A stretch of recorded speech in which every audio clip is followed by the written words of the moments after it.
Desde já eu saúdo a todos com a paz do Senhor.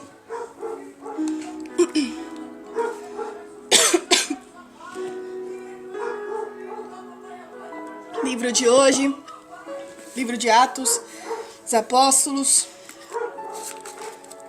capítulo 16. Atos dos Apóstolos, capítulo 16, a qual vai dizer assim, verso 9 em diante: a visão em Trode, pregação em Filipos, a conversão de Lídia e o carcereiro, a cura da pitonisa. Versículo 9. E Paulo teve de noite uma visão em que se apresentava um varão da Macedônia e lhe rogava, dizendo: passa a Macedônia e ajuda-nos. Logo depois dessa visão, procuramos partir para a Macedônia, concluindo que o Senhor nos chamava para lhes anunciar o Evangelho. E navegando em Trode, fomos correndo em caminho direito para a Samotrácia, e no dia seguinte para Neápolis, e dali para Filipos, que é a primeira cidade desde a parte da Macedônia, e é uma colônia, e estivemos alguns dias nessa cidade. No dia de sábado, saímos fora das portas para a beira do rio, onde julgávamos haver um lugar para oração. E assentando-nos, falamos às mulheres que ali se ajuntaram. E uma certa mulher chamada Lídia, vendedora de púrpura da cidade de Tiatira, e que servia a Deus, nos ouvia. E o Senhor lhe abriu o coração para que estivesse atenta ao que Paulo dizia. Depois que foi batizada, ela e a sua casa nos rogou, dizendo: se haveis julgado que eu seja fiel ao Senhor, entrai em minha casa e fica ali. E nos constrangeu a isso. E aconteceu que, indo nós à oração, nos saiu ao encontro uma jovem que tinha um espírito de adivinhação, a qual, adivinhando, dava grande lucro aos seus senhores. E esta, seguindo a Paulo e a nós, clamava dizendo: estes homens que nos anunciam o caminho da salvação são servos do Deus Altíssimo. E isso fez ela por muitos dias. Mas Paulo, perturbado, voltou-se e disse ao espírito: em nome de Jesus Cristo, te mando que saia dela. E da mesma hora saiu. E vendo seus senhores que a esperança de seu lucro estava perdida, prenderam Paulo e Silas e os levaram à praça, à presença dos magistrados. E apresentando-os aos magistrados, disseram: estes homens, sendo judeus, perturbaram a nossa cidade e nos expõem costumes que não nos é lícito receber nem praticar, visto que somos romanos. E a multidão se levantou unida contra eles, e os magistrados, rasgando-lhes as vestes, mandaram açoitá-los com varas. E havendo-lhes dado muitos açoites, os lançaram na prisão, mandando ao carcereiro que guardasse com segurança, o qual, tendo recebido tal ordem, os lançou no cárcere interior e lhes segurou os pés no tronco. Mas perto da meia-noite, Paulo e Silas oravam e cantavam hinos a Deus, e os outros presos os escutavam. E de repente sobreveio um terremoto tão grande que os alicerces do cárcere se moveram, e logo se abriram todas as portas, e foram soltas as prisões de todos. Até aqui eu quero que vocês meditem, depois a gente faz mais a leitura em diante. Mas o que eu quero que a gente entenda hoje é aonde está a nossa fé, né? Aonde está a nossa confiança. O nosso Senhor Jesus, ele sempre disse que ele não veio para aqueles que já eram sãos, assim como o médico não vem para aqueles que já são sãos, mas sim para os doentes. O Senhor Jesus, ele disse que não veio para os justos, e sim, né, para aqueles que necessitavam de arrependimento, não daqueles que achavam que estavam certos. E a gente vai ver que este homem, a qual Saulo de Tarso, era um homem que estava ali no meio dos romanos e que era um homem muito sanguinário, que queria a todo tempo que tivesse a oportunidade de exterminar o povo de Deus, o povo cristão. Ele seguia com a sua objetividade de matar, açoitar, prender estes homens e mulheres, não importando idade, não importando sexo, não importando nada disso. Ele só queria fazer isso. E a gente vai ver que lá em Atos capítulo 9, Saulo então vai de encontro ali. Capítulo 9 de Atos. E Saulo, respirando ainda ameaças de morte contra os discípulos do Senhor, dirigiu-se ao sumo sacerdote e pediu-lhe cartas para Damasco, para as sinagogas, a fim de que, se encontrasse alguns daquela seita, quer homens, quer mulheres, os conduzisse presos a Jerusalém. Então, para ele não importava quem fosse. Ele só queria encontrar, e aquele que ele encontrasse, ele não pensava duas vezes em mantê-los presos, em matá-los, em se divertir às custas do povo cristão. E a gente vai ver que Saulo vai então encontra o sumo sacerdote justamente para pedir cartas para ir até esse lugar onde ele sabia que haveriam ali alguns cristãos.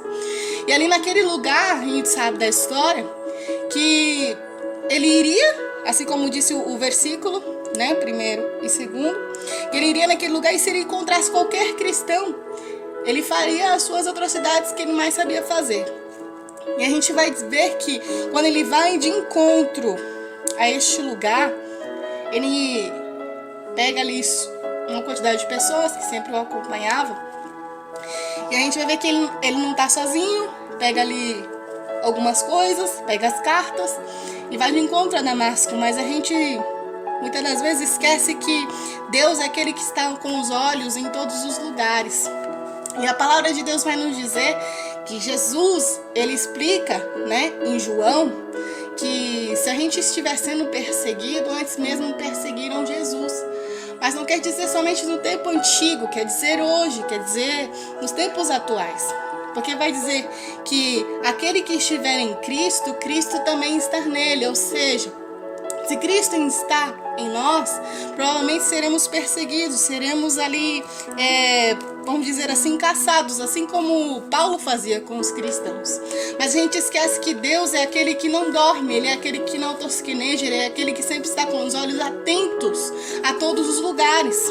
E a gente vai ver que quando Saulo, se encontra no lugar de Damasco, a gente vai ver que ali ele é surpreendido por uma grande luz que o faz cair no chão. E aquela luz simplesmente fala somente uma coisa para ele: Saulo, Saulo, por que me persegue?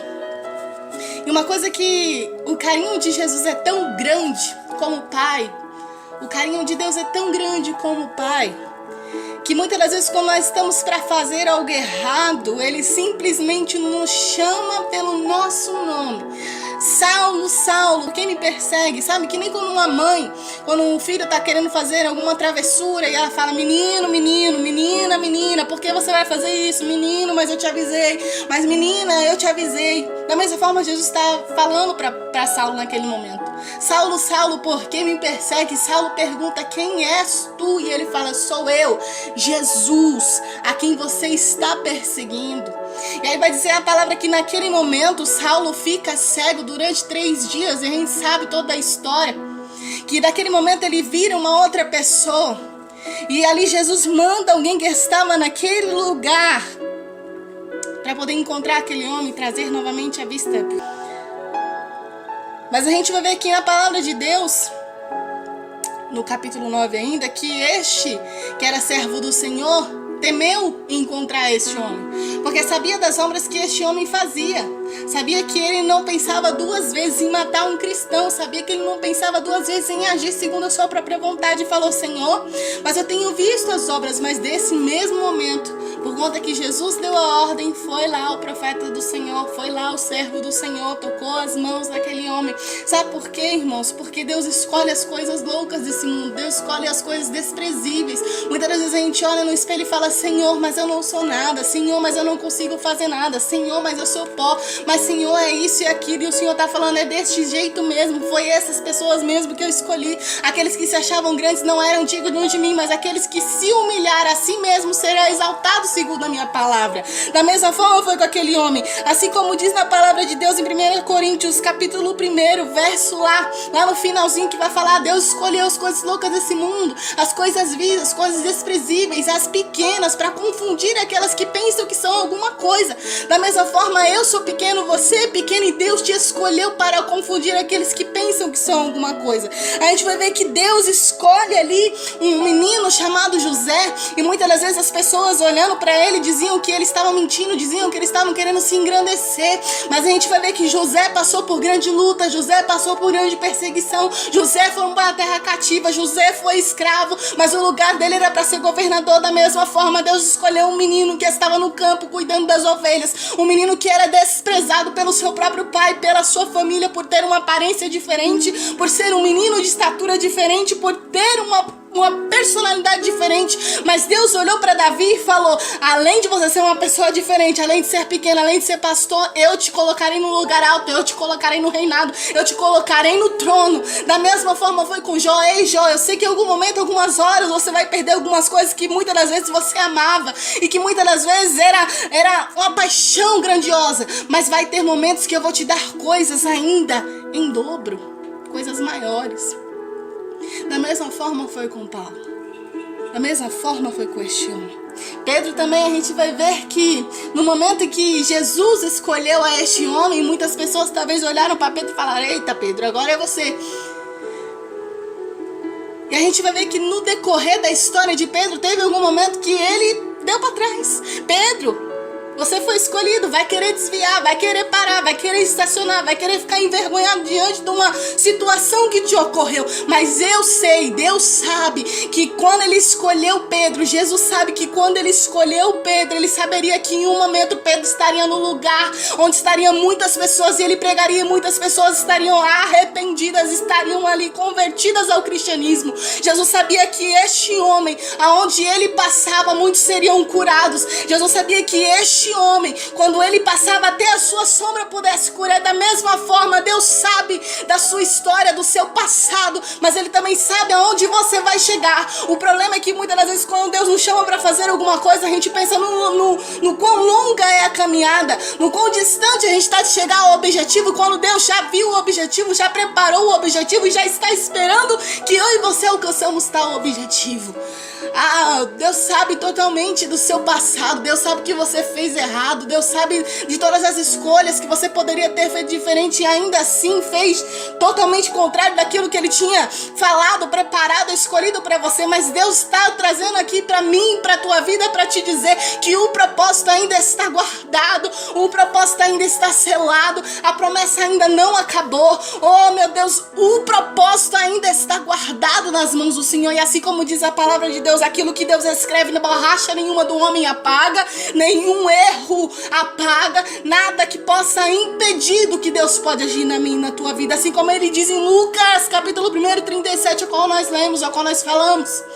Porque para Deus nada é impossível. Assim como Jó disse lá no finalzinho do seu livro: porque eu sei, porque nenhum dos seus planos podem ser impedidos. Assim como Isaías disse: eu sei que o meu Redentor vive e em breve há de se levantar. Não importa o tempo da luta que você está passando, se Deus falou que tem um propósito no final, segue até o final, porque Deus encontrará a tua vida e você receberá aquilo que Deus tem para te entregar no momento certo. E a gente vai ver que este homem, ao qual muitos, até mesmo aquele que foi para encontrá-lo, para poder curá-lo da cegueira. Muitos olhavam para aquele homem e falavam: Senhor Jesus, esse homem não tem como, não tem uma solução, não tem como ser transformado. Não há milagre que alcance esta pessoa. Deus está falando para você: tem milagres que alcançam lugares impossíveis. Se eu me lembro bem, se você se lembra bem também, o impossível é a especialidade do nosso Deus, e o que Ele pode fazer na nossa vida, o que nós não podemos fazer, aonde a nossa mão não alcança dele, vai. A gente sabe disso. E a gente vai ver que este homem é tocado por Deus, este homem é transformado por Deus, e imediatamente esse homem começa a pregar o evangelho. E o mais interessante é que quando o Senhor fala para Ananias ir curar a Saulo, o Senhor fala assim para ele: olha, vai, porque este é para mim um vaso escolhido, para elevar o meu nome diante dos gentios, dos reis e dos filhos de Israel. E eu lhe mostrarei quanto deve padecer pelo meu nome. O Senhor mostrou para Ananias e pediu para que ele falasse tudo, né? E a gente sabe que por mais que impossível fosse, o Senhor já tinha um plano preparado para ele. Assim como o Senhor tem um plano preparado para mim e para a tua vida. E ele fala, além de ser um homem que vai ser usado, ele fala: não é só um homem, não é um qualquer. É um vaso que vai ser um vaso escolhido. Eu separei. Um vaso que vai pregoar o meu evangelho, que vai falar com os gentios, que vai pregar, falar com reis, que vai falar com todos os filhos de Israel. E ainda assim vai ver o que é padecer pelo meu nome. Uma coisa que Jesus queria mostrar era o que ele estava fazendo com o próprio povo. O que ele estava fazendo, o que Saulo estava fazendo com o povo de Deus. E a palavra mesmo nos diz que a gente só consegue sentir o que o outro passa se a gente se coloca no lugar dessa pessoa. E hoje este homem, Saulo, estava neste exato lugar. E a gente vai ver que, tanto transformar a vida de Saulo, troca-se o nome e ele se torna o apóstolo mais sábio das Escrituras Sagradas, a qual escreveu mais cartas, a qual fez mais viagens. E a gente vai ver que Paulo, agora sendo apóstolo, recebe uma visão de Deus, a qual diz ali, ao qual capítulo que nós lemos, de capítulo de Atos, capítulo 16, a qual ele fala que queria ir para a Macedônia, que tinha algo ali que ele tinha que fazer. E a gente sabe que todo o caminho que a gente vai fazer algo para Deus sempre tem coisas boas ou más. Sempre no decorrer de alguma viagem a gente vai encontrar coisas que vão ajudar, né? A gente ter certeza de que aquilo que a gente veio fazer é certeiro, é porque Deus ordenou, e muitas das vezes para nos atrapalhar também.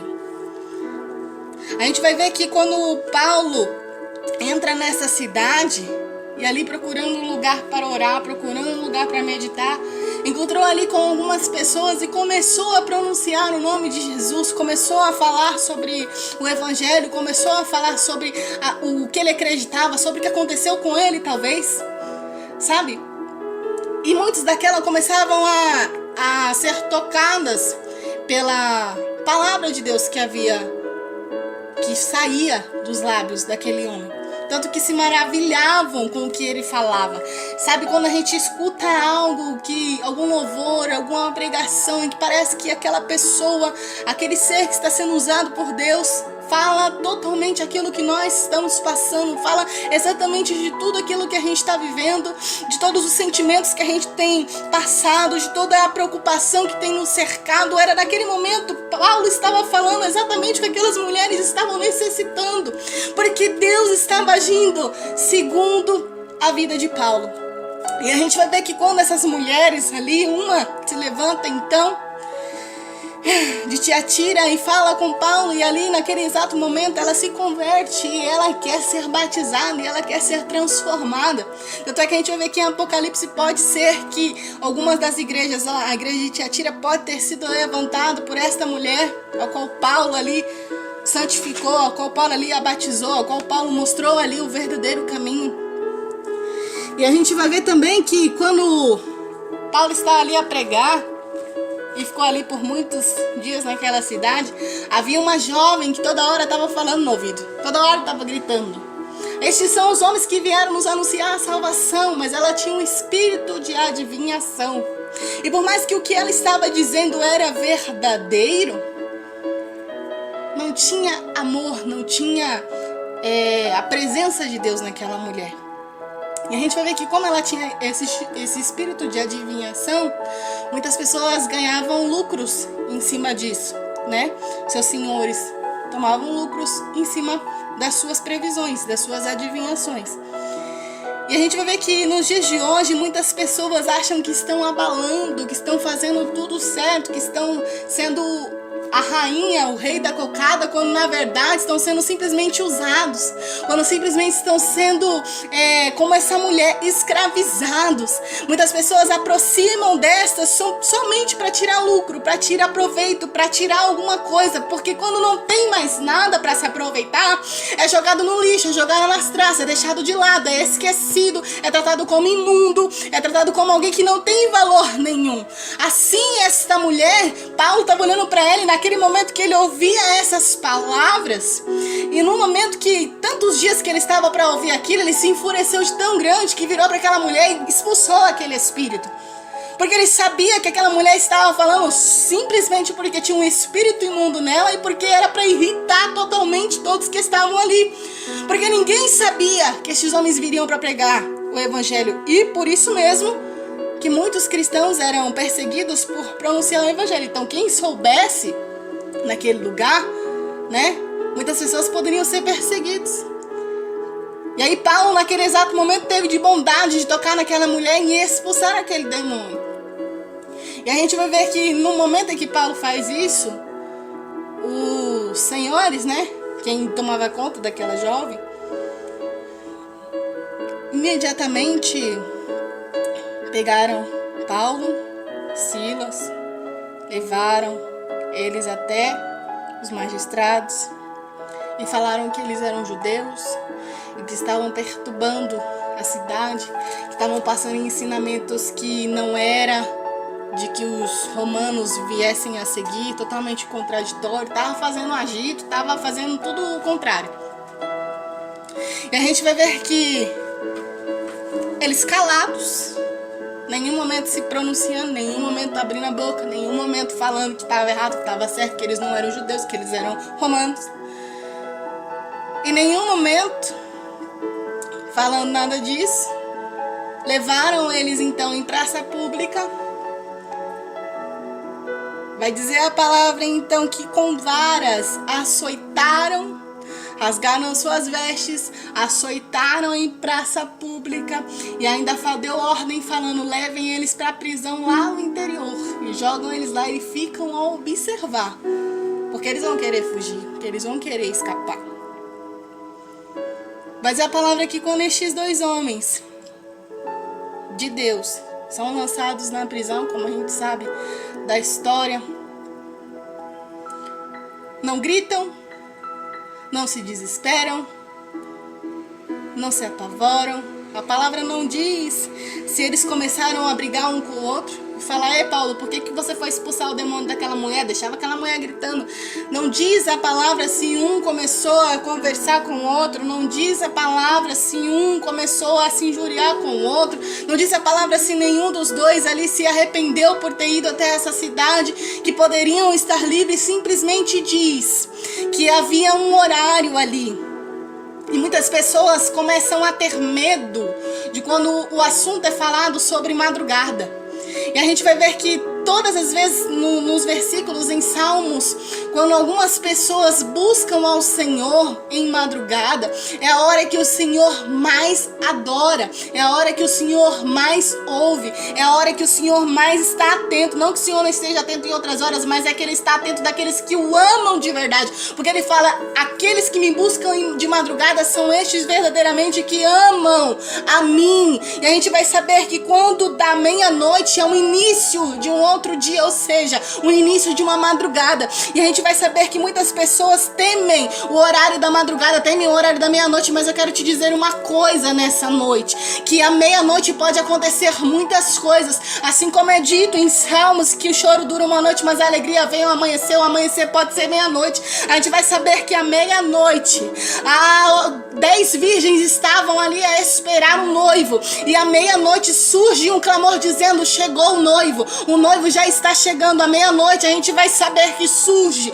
um novo rei de Israel, ao qual se titula por Jesus o Nazareno. A gente vai saber que meia-noite, quando Paulo e Silas adoravam e cantavam hinos a Deus, houve um terremoto grandioso, que nem mesmo o alicerce, que nem mesmo as correntes, que nem mesmo as grades, que nem mesmo nenhuma pedra, nenhum tijolo, nenhuma coluna pôde conter o louvor e o clamor daqueles homens. Eu quero te dizer nessa noite que se você não tem clamado, ou se você não tem pedido, o Senhor está falando: continue a clamar porque eu estou ouvindo, continue a louvar porque eu estou recebendo. Não é porque algo não está havendo, não é porque algo que você não está vendo não está acontecendo. Deus está falando nessa noite: o terremoto da tua vida vai chegar, a libertação da tua casa vai chegar, a hora da verdade, da mudança vai chegar na tua vida e na tua casa. Mas é preciso que na hora que te colocarem no cárcere interior, na hora que te colocarem no vazio, na hora que te colocarem sozinho, na hora que te trancarem, na hora que você não quiser ver mais ninguém,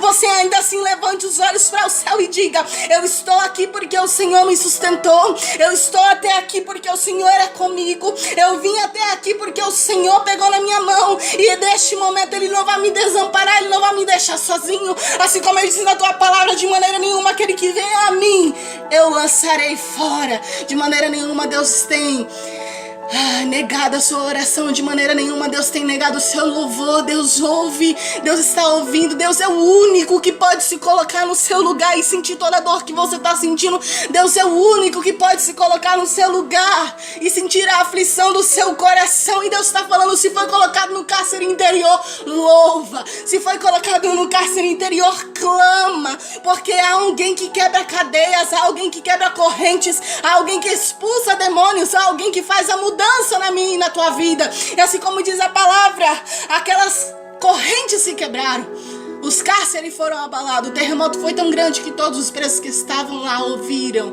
o clamor daqueles 2 homens. E assim como não seria diferente, todos quiseram fugir, né? A oportunidade foi dada e muitos ali quiseram fugir. E assim como vai dizer verso 27: e acordando o carcereiro, vendo abertas as portas da prisão, tirou a espada e quis matar-se, cuidando que os presos já tinham fugido. Mas Paulo clamou com grande voz, dizendo: não te faças nenhum mal, que todos aqui estamos. E pedindo luz, saltou dentro e todo trêmulo se prostrou ante Paulo e Silas, e tirando-os para fora disse: senhores, que é necessário para que eu possa me salvar. E um homem que estava praticamente ali, foi mandado praticamente ali para vigiar aqueles homens, para que aqueles homens não fugissem, para que aqueles homens não viessem a fazer nenhuma coisa, para que aqueles homens não viessem a escapar. No momento em que tudo isso acontece, pega a sua espada e quer se matar, porque não cumpriu com aquilo que era da sua responsabilidade. E sabia que disso somente lhe encontraria, né, a morte. A gente vai ver que naquele momento Paulo e Silas olham para aquele homem e falam: não se apavorem, não faças a você nenhum mal. As correntes caíram, a prisão se abalou, todas as portas foram abertas. Porque quando nós adoramos, irmãos, uma coisa que a gente tem que buscar aguardar sempre é que o louvor que a gente louva, mesmo com a voz bonita ou não é para nós somente. Ele alcança lugares em que a gente não alcança. Muitas das vezes as pessoas ouvem orações, ouvem pregações que não falam tanto quanto um louvor fala com a pessoa. Muitas das vezes as pessoas não querem ouvir da palavra de Deus, não querem ouvir sermões da palavra de Deus, mas chega cantando um louvor que aquela pessoa ela vai saber cantar junto e muitas das vezes até canta junto com você. Porque o louvor ele alcança lugares que praticamente, muitas das vezes, pelo ouvir, pela sensibilidade, alcança sentimentos, lembranças, que faz um quebrantamento diferente. E a gente vai ver que através daquele louvor, daquele clamor, não sei como era ali que era feito, não sei qual era a sincronia que era feita, mas havia um clamando, o outro orando, o outro louvando, o outro clamando. Porque precisa, irmãos, ter uma conexão com Deus, precisa buscar a Deus. E a gente vai ver que aquele homem que estava disposto a guardá-los, estava disposto a não deixá-los fugir, quando viu que tudo aquilo aconteceu e quis se matar, e Paulo falou, não faça nenhum mal a si mesmo, aquele homem imediatamente se prostrou e reconheceu quem era o Deus que estava na vida daqueles dois homens, quem era o Deus que habitava naquele homem, quem era o Deus que estava falando através daqueles homens, quem era o Deus a quem eles clamavam. Como que é que este Deus que vocês clamam, que está dentro de uma prisão, abrem o cárcere? Como é? Sabe, a pergunta que eles estavam fazendo era essa. Se vocês se salvaram dentro de um cárcere, como é que eu posso me salvar agora? Se vocês que estavam lá prontos, dispostos, quem sabe até mesmo a serem entregues à morte, como é que eu me salvo agora? Senhor, ele vai dizer que ele se prostrou e disse para eles, como que eu faço? Como que eu faço? O que é necessário que eu faça para que eu possa me salvar? E aí, ele vai dizer no versículo 31, eles disseram, crê no Senhor Jesus Cristo e será salvo tu e tua casa. E vai dizer o 32, e lhe pregaram a palavra do Senhor e todos os que estavam em sua casa. E tomando-os ele consigo naquela mesma hora da noite, lavou-lhes os vergões e logo foi batizado, ele e todos os seus. Então, levando-os à sua casa, e pôs à mesa, e na sua crença em Deus, alegrou-se com toda a sua casa. Olha só como foi a alegria e a mudança foi tão grande na vida daquele homem, que ele não quis esperar. Sabe, essa pessoa que muitas das vezes você fala assim, não tem mais jeito, não vai ter mais solução. Olha, eu já clamei, eu já orei, prisões já foram quebradas. Deus sabe quanto livramento chegou dentro dessa casa. Deus sabe quanto livramento o Senhor já entregou na vida dessa pessoa. Mas eu vejo, Senhor, que não tem mais jeito, está nas suas mãos. Eu já não consigo mais ver nenhuma solução diante dos meus olhos. Mas diz a palavra de Deus que o justo, ele vive pela fé, não é pelo que você vê pela sua vista.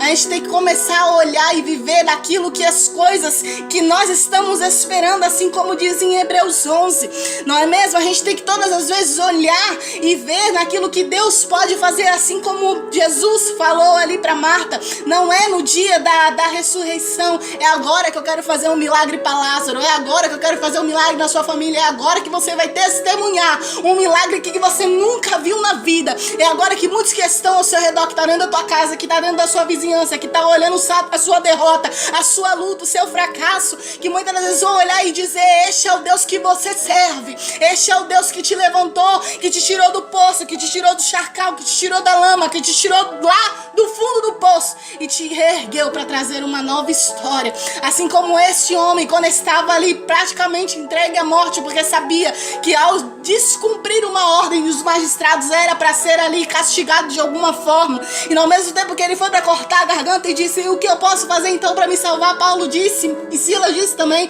crê no Senhor Jesus e será salvo tu e tua casa. É preciso eu crer, mas não é porque eu creio e todos vão ser salvos, não, é porque quando eu creio eu alcanço alcanço lugares que muitas das vezes pessoas que não creem não alcançam. Quando eu creio, eu me coloco no lugar do milagre. Quando eu creio, eu me coloco no lugar do propósito. Quando eu creio, o milagre chega para mim, mas ele não é somente para mim, ele chega para toda a minha família. Quando eu creio, eu me levanto e digo: Senhor, eu estou nas tuas mãos. E quando eu estou nas tuas mãos, os meus também são e estão nas tuas mãos. É a mesma coisa que esse homem fez naquele momento que ele reconheceu o Deus em que Paulo e Silas estavam servindo. Naquele exato momento ele falou: eu quero uma mudança de vida. Vamos para minha casa, vocês vão me batizar. E naquele exato momento, todos que estavam ali na casa daquele homem foram transformados pelo Evangelho. Foram encontrados pela palavra de Deus. E a gente vai ver a continuação. E sendo já dia, os magistrados mandaram quadrilhentos, dizendo: soltai aqueles homens. E o carcereiro anunciou a Paulo essas palavras, dizendo: os magistrados mandaram que vos soltasse. Agora, pois, sai e ide em paz. Só que Paulo não estava satisfeito com isso. A humilhação foi muito grande. A humilhação foi muito grande. E eles disseram: a gente foi preso por nada. A gente não estava fazendo nada. A gente não cometeu nenhum crime. E fomos presos sem cometer nenhum crime. E ainda assim fomos humilhados em praça pública. E ele vai dizer, lá no verso 37, mas Paulo replicou: açoitaram-nos publicamente sem sermos condenados. Sendo homens romanos, nos lançaram na prisão. Agora, encobertamente nos lançam fora? Quer desfazer daquilo que eles fizeram publicamente, desfazendo sem nenhuma recompensa e ninguém ver o quão errado eles foram? Não será assim, mas venham eles mesmos e tirem-nos para fora. E aí foram estes homens até os magistrados, falaram aquelas palavras e eles começaram a temer, porque Paulo disse que eles eram romanos. Então vindo, versículo 39, então vindo-lhes, dirigiam súplica e tirando-os para fora, lhe pediram que saíssem da cidade. E saindo da prisão, entraram na casa de Lídia e vendo os irmãos, os confortaram e depois partiram. A palavra de Deus, ela sempre vai ir, né? Os propósitos de Deus sempre vai ir contraditório ao que a gente imagina, ao que a gente pensa que é para ser. Muitas vezes no meio do caminho a gente vai encontrar missões. E assim como diz a palavra de Deus, para um servo do Senhor, qualquer lugar que ele vai, qualquer viagem que ele faz, toda viagem que ele faz é uma viagem missionária. Se a gente vai para casa de um parente, se a gente vai para casa de um vizinho, se a gente vai para casa de um amigo, é um lugar para falar da palavra de Deus. Se a gente vai para qualquer canto do mundo, é um lugar, uma viagem missionária para pregar a palavra de Deus, porque nós somos e temos a missão de ir e pregar o evangelho a toda criatura. A gente tem que abrir os olhos e ver que muitas das vezes as tribulações do dia, da semana, do mês, do ano que a gente está passando servem para nos fazer aproximar de Deus mais e reconhecer que a nossa vida, o nosso propósito, o nosso dia a dia está nas mãos de Deus e tudo está no controle das mãos dele. Temos que a cada dia mais olhar para o propósito e não para a situação que vem acontecendo porque se a gente olhar cada situação que entristece, a gente enfraquece, a gente se guarda, a gente vive nesse cárcere interior e muitas das vezes não acreditamos que há uma possibilidade de libertação interior que possa nos fazer acreditar novamente numa esperança impossível, numa esperança de dias melhores, numa esperança de milagres. E a gente sabe que quem vive com Jesus, quem vive na palavra de Deus, quem vive seguindo as escrituras, vive de fé em fé, em milagre. Deus não abandona os seus. Deus a todo momento está olhando para mim e para você.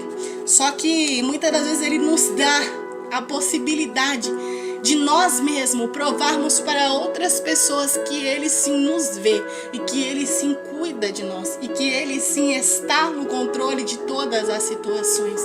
A gente sabe que naquele momento, assim como Paulo e Silas estavam ali presos, né?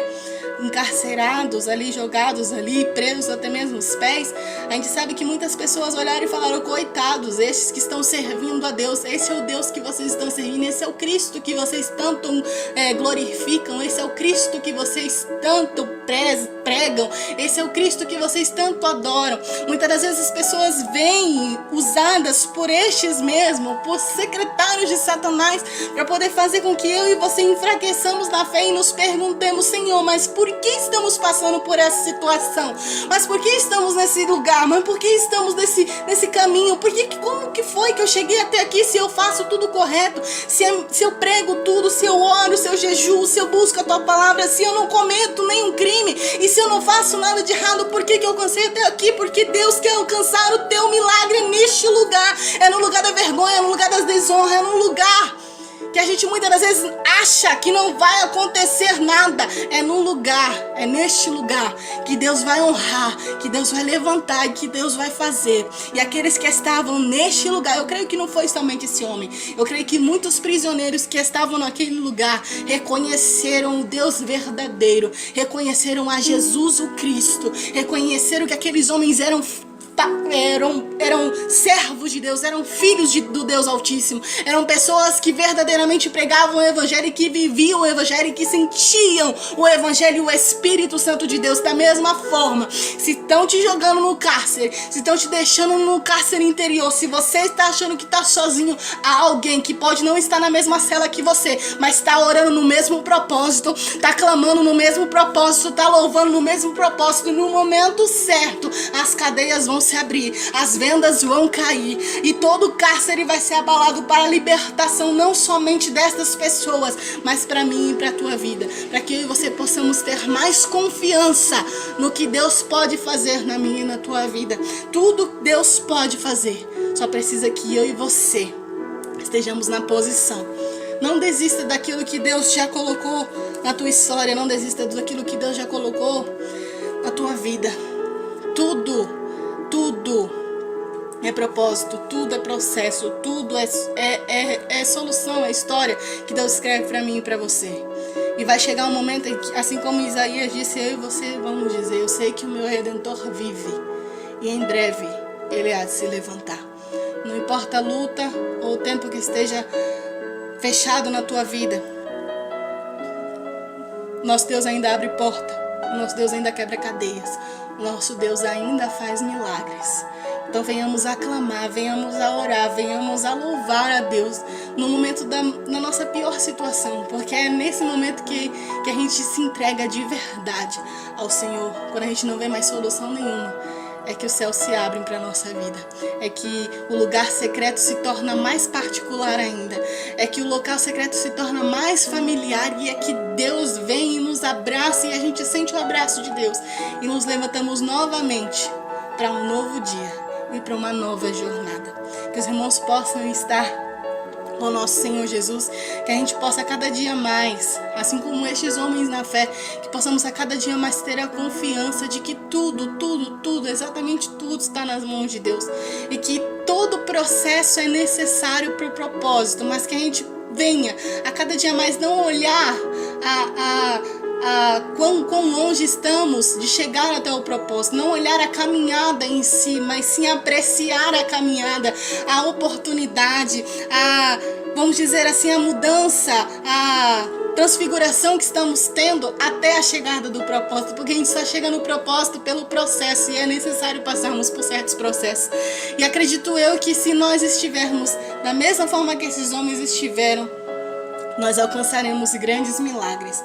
Em nome de Jesus, que a gente possa cada dia mais pegar na mão do nosso Mestre, que a gente possa cada dia mais seguir em verdade o Evangelho, e que nenhuma prisão, cárcere, palavra ou até mesmo julgamentos na nossa vida venha nos fazer enfraquecer na fé, na palavra, no caminho, na caminhada com o nosso Senhor. Que a gente possa cada dia mais nos levantar de um joelho em oração e buscar a verdadeira face do nosso Deus. Que a gente possa cada dia mais abrir os nossos olhos para que a gente possa ver o que Deus quer operar, a mudança na minha e na tua vida. Amém? Assim agradeço a oportunidade, em nome de Jesus.